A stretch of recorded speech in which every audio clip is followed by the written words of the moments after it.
Welcome to Heartrising Podcasts. I'm Hannah Thomas, and joining us today is storykeeper Noodin. The name Noodin means wind. His English name is Jim Beard. Stories in ancient traditions are passed on verbally and are not allowed to be written or recorded. Out of respect for his tradition, Noodin makes reference to the sacred stories without telling them. He does, however, share valuable stories from his own life and is generous with his wisdom. Settle in and get comfortable, folks. You are in for a treat. Thank you so much for joining us today and for starting off our stories series. Do you have any particular stories that you want to share with everybody today? I've almost always got a story, and usually I don't know what I'm going to tell about until I'm talking to an audience, and then I kind of have a feeling for what someone might be looking to hear. I've come to believe in my own life that what it's all about is connecting with who we really are and understanding that. One of the basic teachings in native spiritual teachings is an understanding of who we are by knowing where we come from and understanding how we will go forward, reaching into a depth of the all of who we are. In our society, we tend to look at ourselves in a material way.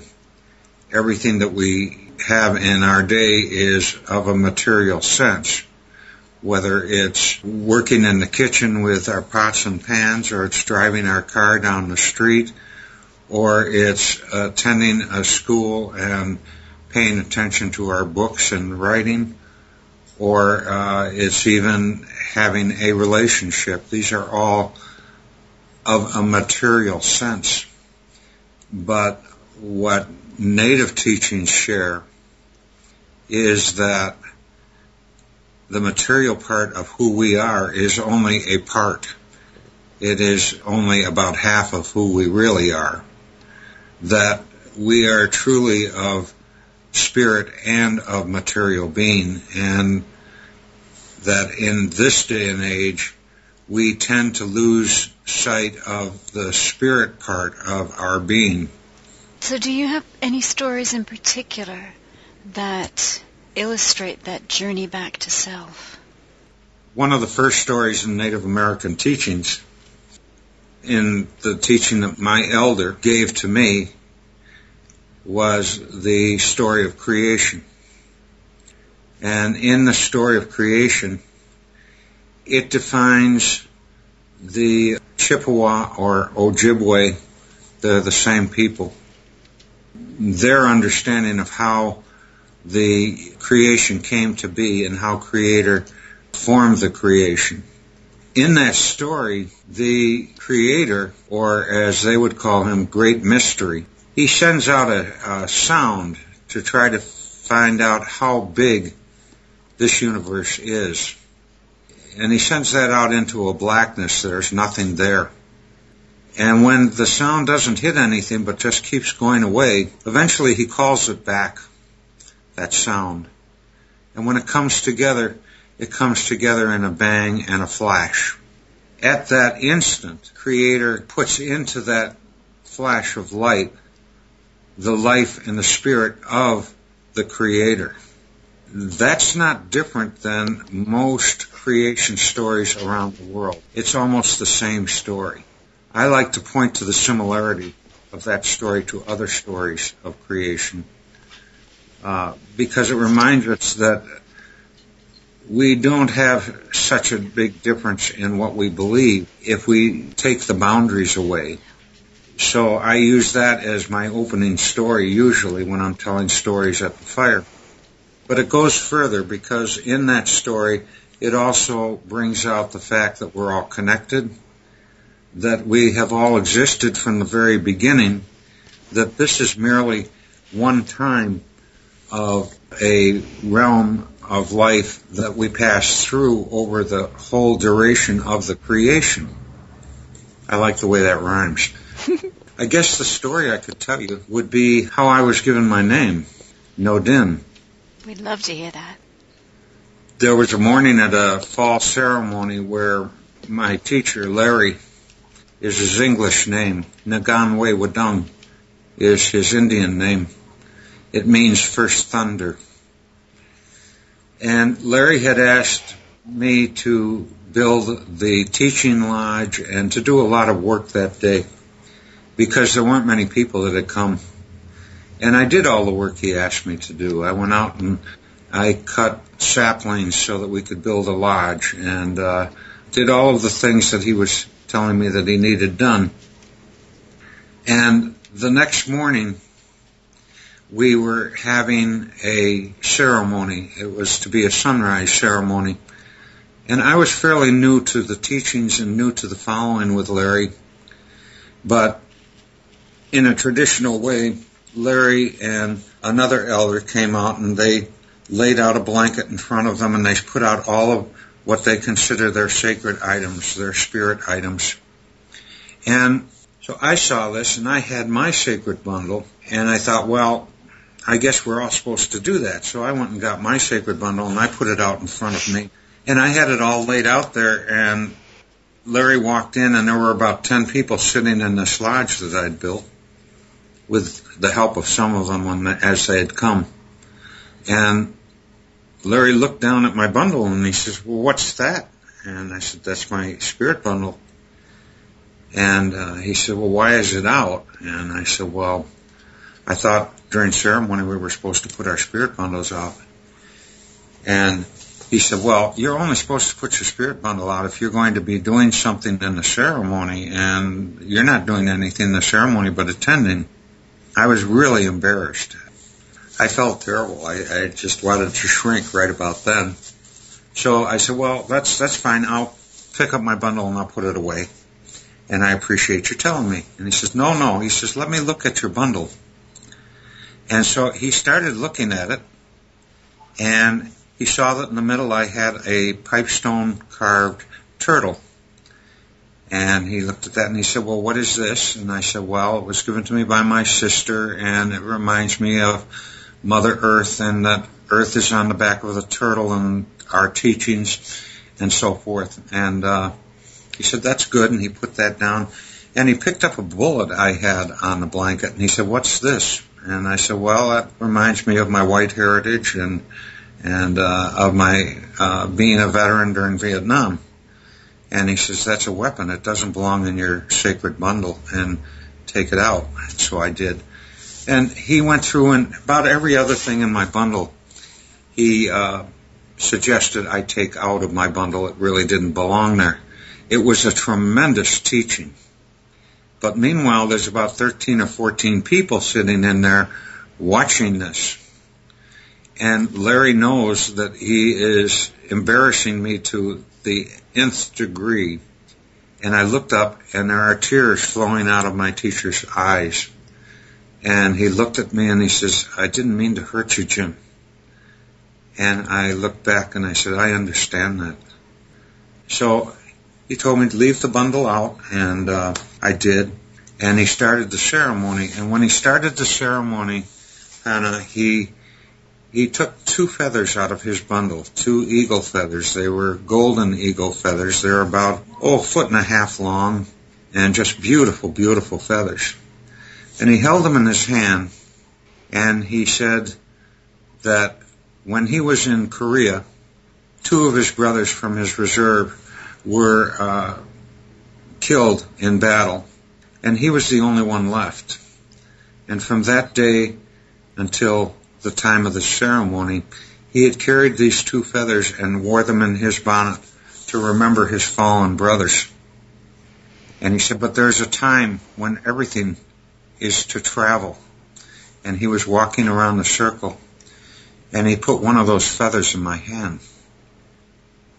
And I was absolutely blown away. In Native tradition, Hannah, that is the highest honor that you can possibly pay another man, is to present them with an eagle feather.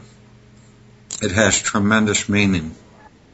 It would be comparable in organized religion to a cross in the Christian faith, to have that feather presented.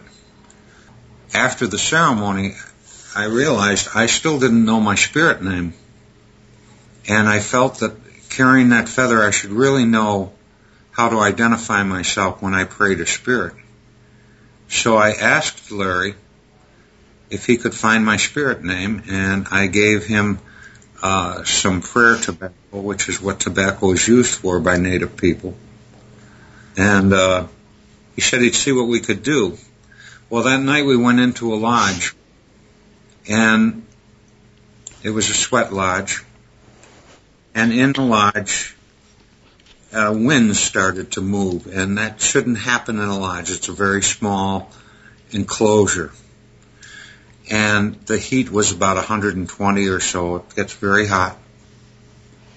And I could see blue lights go out of the lodge. And then a little while later, I saw the blue lights come back in and spin around in the lodge and then fly down over the back of my head. We finished the sweat lodge, and I went out to cool down, and I was sitting at a picnic table away from the lodge a little bit, and Larry walked over and he sat down next to me, and he said, "Jim," he says, "I know who you are." And I said, "You do?"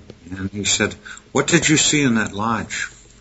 And I told him I felt that wind move, and I saw that blue light go out and then come back in and go behind me. And he said, "Well, it didn't go behind you. It went right in over your head and stayed there." He said, "Your name is Noodin, which means wind." I kind of looked at him, and I'm thinking to myself, I wish it could have been something really good, like Golden Eagle or something really super, but just wind didn't seem like it was very powerful to me. But I looked at him and I said, "Well, thank you for giving me a name." And Larry got really upset, and you could just see wrinkles in his face drawing back in, and he looked ancient. He looked at me and he says, "Jim," he says, "you don't listen to us. You don't learn anything. You don't pay attention. When are you going to start learning what we're trying to help you understand?" And I'm sitting there wondering, why is he angry with me? And he said, "I didn't give you a name. This is the name Spirit recognizes you as. This is what they have come and told me." And I thought about that. And then he said, "This has been your name since the beginning, before you came into this world, and it will be your name for as long as the creation exists." Well, Hannah, I started to think about that, and I thought about that creation story. And I realized something. What he was trying to tell me is that the spirit of who we are formed at the very creation, at that moment. The Creator put the life and spirit into all things. And that the spirit of who we are travels those cycles and travels and experiences all things of the universe. And that this is only an instant of that time. And that when this instant is over, we will travel into another realm and continue. That's the beauty of native teachings, that live through the whole creation. We have senses in this time as we travel of things that have happened long ago, where periodically you might blink your eye and say, "Geez, I remember something." But it's so long ago, it couldn't be something that's a part of me. Or we get a flash of something that is out in front of us that is coming. And we can realize it because we are a part of that as well. So in that teaching of my name and that understanding of the story of creation, I came to understand who I am by knowing where I have come from and where I will go. And that gives me peace in the present. The present is what we have. It's the gift of the now. Learning to live within the present is the answer to finding balance and centering in your life. If you are out there thinking about what's going to happen tomorrow, then you're not in the present. If you're concerned about what happened yesterday, you're not living the present. Our work is to deal with the present. In native teachings, you live in spirit, and you apply what is of spirit to what is of the material being around you. Where in our world today, we live in the material world, and we seek immediate satisfaction,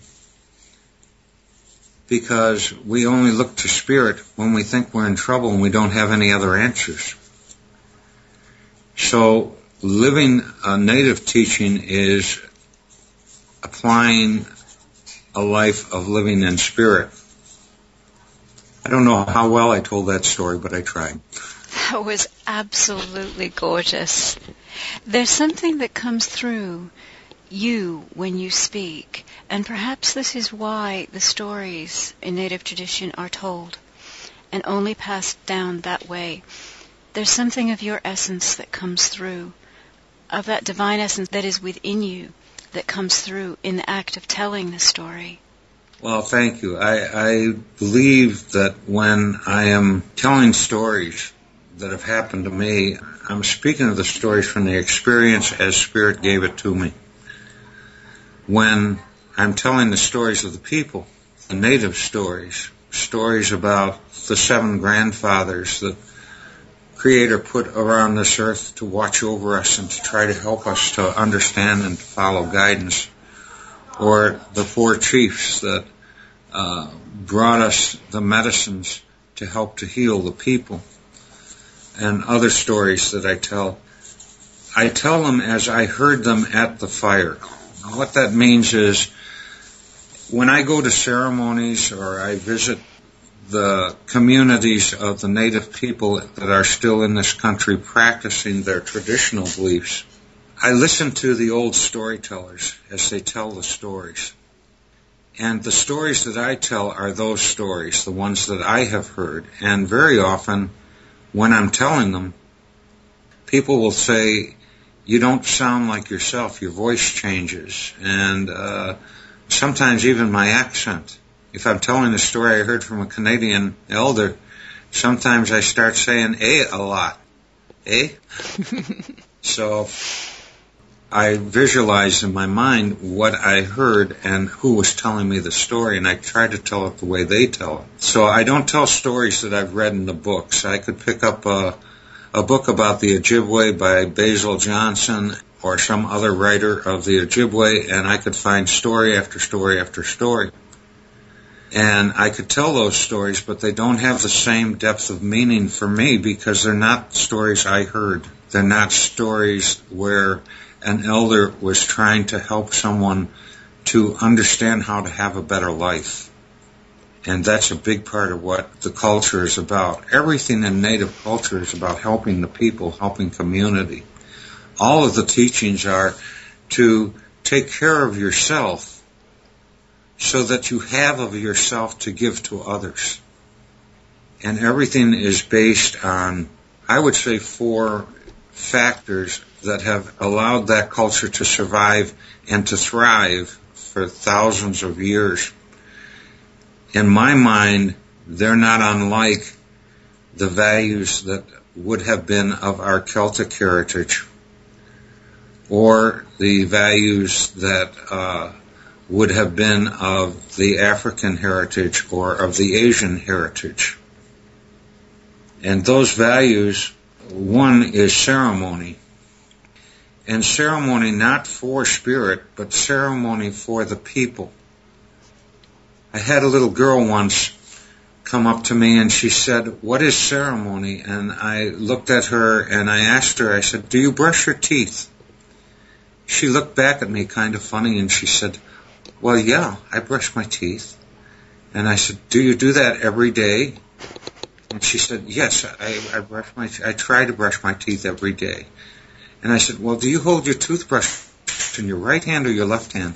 And she thought for a second. And she said, well, I'm right-handed. I hold it in my right hand. And I said, so when you brush your teeth, you probably start on the left side and you work across to the right side of your mouth. Is that right? And she said, well, I guess so. And I said, what would happen if you didn't brush your teeth every day? And she said, well, my teeth would rot. And I said, that's ceremony. If you don't do it every day, your teeth will rot. We do ceremony to remind ourselves to be respectful to the Creator and to the creation. It's for us that we do the ceremony. I believe the spirits smile when they see us do it because they know that we're doing it to honor them. But we're really doing it to remind ourselves so that our teeth don't rot. And that's the first thing of Native culture that is critical, is ceremony. The other thing is prayer. And prayer is everything. It's walking across the street to get from one side to the other. It's every movement that we make, every thought that we have. Because Spirit listens to all prayer. And in Native teachings, we pray in many ways. We meditate, we fast, we go into lodges, we sit in community, we have talking circles. There are many ways to pray. One of the strong ways is in our music. Most Native music is chanting, a drum or a shaker, and chanting from our hearts. Some of it is a memorized chant, others of it are created as we go. It's as if Spirit doesn't really understand language, but Spirit understands heart. And when Spirit hears us singing or reaching out in prayer, Spirit doesn't necessarily hear the words, but Spirit looks into our heart to see what we are looking for, to see what we really need. That's why when our prayers are answered, they don't always come out the way we were thinking they were going to be. They come out the way Spirit read our heart to need them to come out to be. So the prayer is done as a chant or in gatherings in different ways, but it's all a part of it. The fourth is community, is taking care of community. And I know I skipped the third, I'm coming back. But the community is everything. You take care of the community. And they do that through clan. We all belong to clans. In my Celtic, well, in your name, Thomas, you have a clan. In my name, it's my last name in English is Beard. Beard comes from a very old name. It originates out of the name Bard. And Bard is a Celtic word, and it was a Celtic clan. And the bards were storytellers, so I guess I'm in the right business today. But they also were leaders of their communities, and they were somewhat protected when they would travel because they were the ones that carried the news from one place to another. And so I look back to that and say, okay, of my Celtic heritage, I am of the Bard clan. And of my native heritage, I'm adopted into the Loon clan. Ironically, the Loon clan has about the same identification in the Ojibwe nation as the Bard clan. Must be a coincidence. So the community is everything. Everything should be taking care of the community, but the community has to start from the family and then grow itself up. And each of the clans has a responsibility in the community to take care of a particular responsibility in the protection of that community. The Loon clan is a chieftain clan. It's also a storytelling clan. It's a clan that stands for the people. The Crane clan in Ojibwe is also a chieftain clan, and often brings out the wisdom. It's based on the wisdom of the people. And the Eagle clan is also a chieftain clan. There's three. And the reason that there's three is that if the Crane clan and the Loon clan don't agree with each other, then the Eagle clan will come in and they'll make the majority for a decision. Then you have the art of gifting. That is the number 3 that I skipped. Gifting is everything to the culture. It's so important to the culture that in the 1890s, the U.S. government outlawed gifting in ceremony by Native American people. They also outlawed ceremony. But one of the reasons they outlawed the gifting is they realized it was the cohesion, it was the glue that held everything together. If I'm sitting with you and you look at something that I have on my sacred items and you say, oh, that's such a beautiful shell, it calls to me. It would not be unnatural for me to reach down and take that shell and put it in your hand and say, this is yours. It's time for it to travel. Just as my teacher took the feather that was over 30 years in his bonnet and put it in my hand and said it was time for it to travel. That's gifting. And gifting between the people is done almost every time they meet. You come to a home and they will first make sure that you have food and that you're comfortable. Then, before you leave, they will offer you something from their home for you to take with you.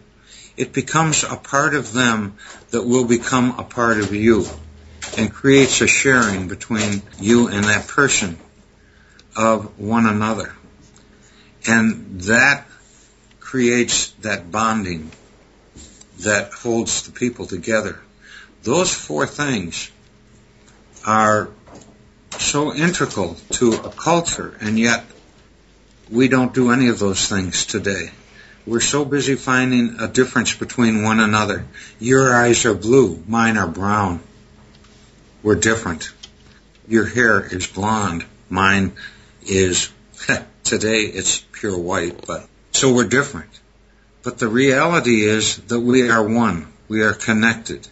That I am you and you are me. We are all of one being through the universe. And we need to respect all things in that manner. I think I just ended. Wow. It's not often I'm left speechless. I have nothing to say that's of any value compared to what you are giving. I never would have envisioned myself following Native teachings, not being Native.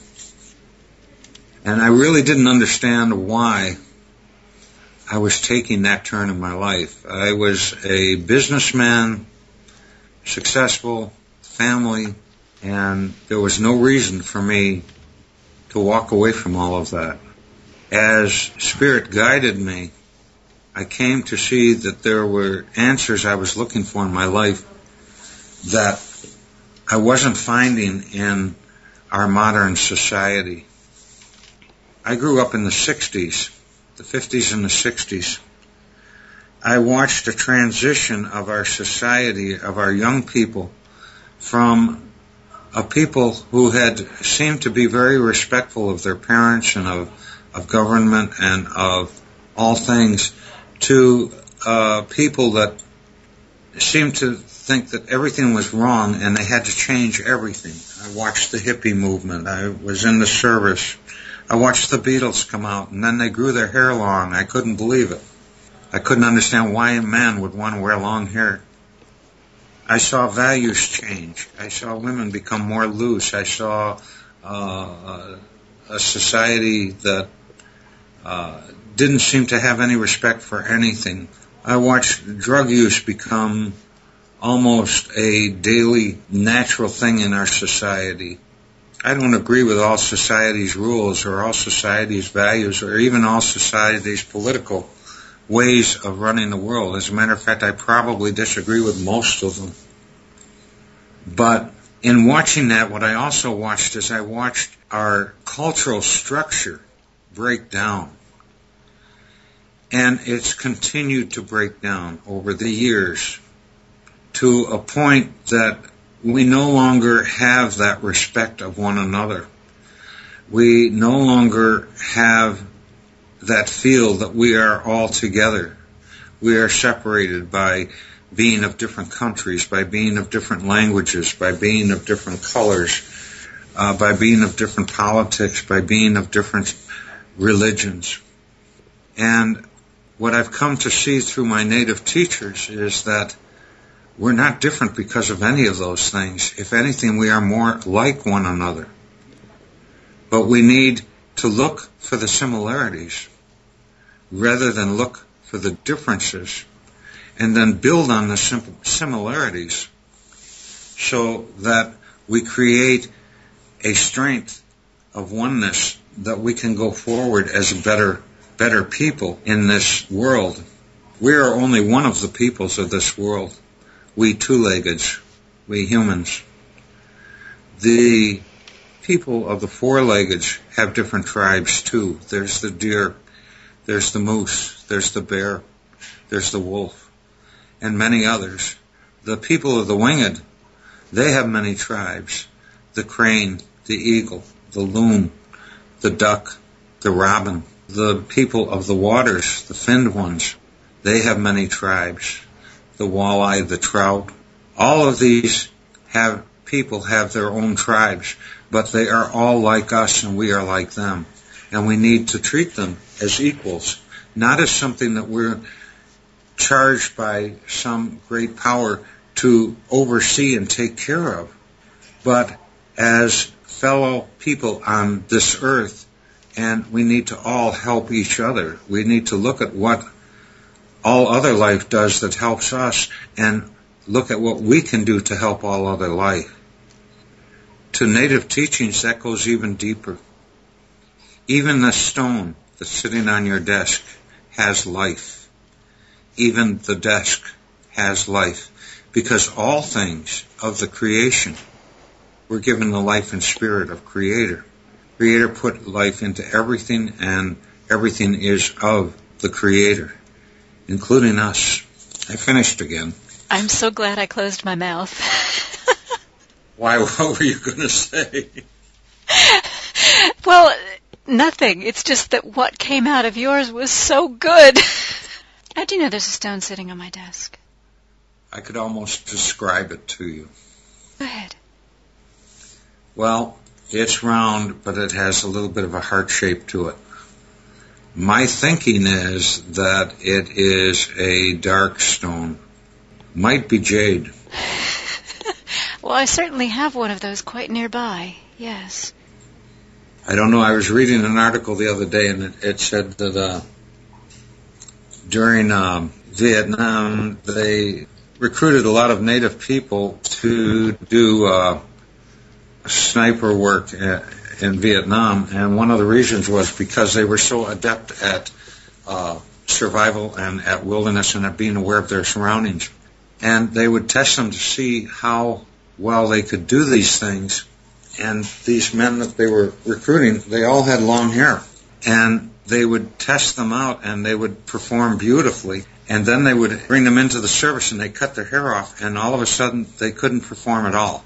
And what the government, according to this article, determined was that their senses, their hair, was important to their ability to have those senses. And that when they lost their long hair, they also lost the sensing ability that is within that part of who they are. And so they did a test where they allowed some of them to keep their long hair, and those people continued to perform once they got in the service the same way they did when they were first recruited, where the ones with the cut hair didn't. And so they determined that native people that they brought in, they no longer cut their hair, and forced them to cut their hair, because it obviously was giving them an ability of sense that was a little beyond what others would have in the same situation. And that is in keeping with native teachings. We don't cut our hair. And I say we because living this life, I don't cut mine. The only time I would ever cut my hair is if I had the loss of a family member. I would cut my hair in the giving up of some of my spirit with that person. But the thing is that everything that Creator put together as a part of who we are is important to how we relate and what we sense around us, including our hair. I don't know why I got on that, Hannah, but... As you were speaking, I'm looking at the stone that is on my desk that I'm holding. And it's almost like you're seeing the other side of it. From the side that I'm looking at, it's a stone that I picked up on Mount Olympus many years ago. Mm-hmm. And I picked it up. It was kind of calling out for my attention. It's shaped like the head of an eagle. Mm-hmm. And the side that I'm looking at has a vein of white quartz that looks like feathers. From the other side, it's rounded, it's dark, and it's almost but not quite a heart shape. Wow, yeah, it's amazing. I use stones a lot in working with the kids. There's a story about an old elder. His name was Tecumseh. And Tecumseh lived in the 1700s. He tried to get the tribes to join one another and to form a confederacy to protect their lands and to keep the crown from overtaking all of the lands.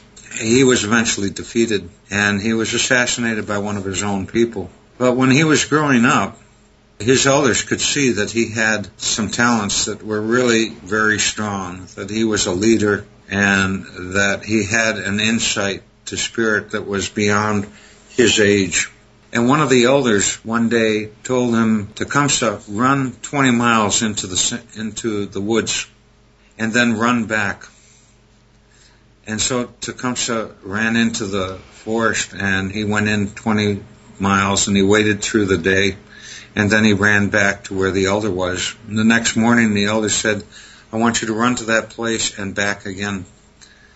And each day for full moon, Tecumseh was told to go out there to that place. And he had found a place in the middle of the woods where there was a stream and a small falls. And it was all mossy all around, and there was a pool there that was real deep, and you could see way down into the bottom. And all of the stones were a beautiful color in the bottom. So as the water would, the waves would move, you could watch the bottom, and it would just have a twinkle of colors. And that's where he would stay through the day, and he'd come back. And on the final day of the full moon, the elder turned around and he said, I want you to run to that place, and I want you to gather something and bring it back to me. And while Tecumseh was in the forest, the elder took out some leather and he made a small necklace pouch. And he waited for Tecumseh. And Tecumseh got to his place in the middle of the forest, and he looked around, but he couldn't figure out what he was going to bring back to the elder. And then he looked into the pond, and he saw all the beautiful stones. So he dove into the pond, and he went to the bottom, and he grabbed a beautiful stone from the bottom of the pond. And he put it in his hand, and he ran back to the elder. And the elder took the stone, and he put it in the pouch he had sewn. And he gave the necklace pouch to Tecumseh, and he said, you wear this until you have done what you have been given to do by spirit. And when you have completed what you've been given to do, then you take that back to that place in the woods and put that stone back. And Tecumseh wore that for the rest of his life. He didn't accomplish what he had hoped to do. He didn't win the war, but he did bring the people together. He showed them a different way. And he was a good leader, and he's well respected even today by his ancestors. Or he's the ancestor, by the ones who have come after him. And his family, they took the pouch and they went back to that place in the forest after he had passed, and they put that stone back. Today, when we start a quest, we often will pick up a stone when we realize where we're going to be doing something, and we'll keep that stone with us. until we've accomplished what we have to do, and then we'll go back to the place where that stone came from and put it back. And we might take another one from that place if we have another thing to do, or we might find a stone in a different place. I often pick my stones up in the Badlands or in Grand Canyon, at Big Bear Butte, and different places as I travel. And I put them all into a tray. And when I have a ceremony with young people, I often will have each one take one of those stones, and I'll tell them that story of Tecumseh. Hopefully they'll complete their goals in a good way and be able to return that stone someday. I never saw much that was of interest in stones other than their beauty as I lived my life over the years until I followed this way and I began to see the energy that is within them. Mm-hmm. And I would hear people, particularly women who seem more sensitive to earth spirit things. Obviously they would be, they're connected with earth. I'd kind of just scratch my head and say, oh, okay, Hannah, yeah, I know, that stone's real important. It's got a lot of energy, right? You know, and I'd just kind of go along with it. And I think a lot of people, that's what we do. We don't want to make you feel bad about what you feel, but at the same time, in our daily lives, we tend to look at these things, and in a lot of cases, people will turn around and say, well, it really doesn't have that, but she thinks it does. We'll make her feel good. As I've followed Spirit, I've come to see that the energy in all things is so powerful, but a beautiful stone or a piece of driftwood or a feather, they remind us of our connectedness to all things. I think that's why the mountain's so special. I can today put my hand on the ground on that mountain, and I can feel an energy of it. The energy of that mountain is an energy that comes from both female and male, and it's a reminder of how we came to be according, again, to the stories of Native Americans, but as I said before, the similarities are there. You look around the world at different stories, and you will find that all of our heritage stories, at some point or another, tell about how man came to be here. And the Ojibwe, we have a word. It's called Anishinaabe. Anishinaabe is what the Ojibwe call themselves. And they call themselves that, meaning the first people. Well, the beauty of the Native American languages is that they are spirit languages. There are only a few in the world. Tibetan is a spirit language. Hebrew is a spirit language. And spirit languages are defined as languages that have different levels of meaning in their words, and their words are more a phrase or a description of something than just a definition. And Anishinaabe, at its second level, means we are the people of this place. But its first meaning is put down on earth, male of the species, meaning man was brought from the universe. The spirit of man was brought out of the universe and put here on earth by Creator. And it was put here to join with the female of the species. The spirit of female comes from the earth. The female spirit is all of the energy of the material that is in the universe. The male is the energy that flows through, and we connect. And in connecting, we become all that there is of the male and female of the species. And each one of us has both the female and the male energy. For a man, it's hard to get in touch with that female energy. For a female, it's often hard to get in touch with that male energy. Getting in touch with that gives us the openness to be able to share with one another, because then we can see each other as we really are. And understanding the energy of the earth helps to bring that energy in a combined way for us.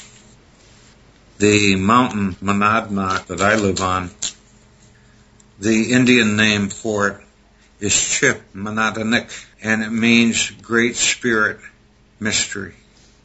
If it were Gijimanadu Namoa, it would also mean Great Spirit Mystery, but that way it's said is the Creator itself.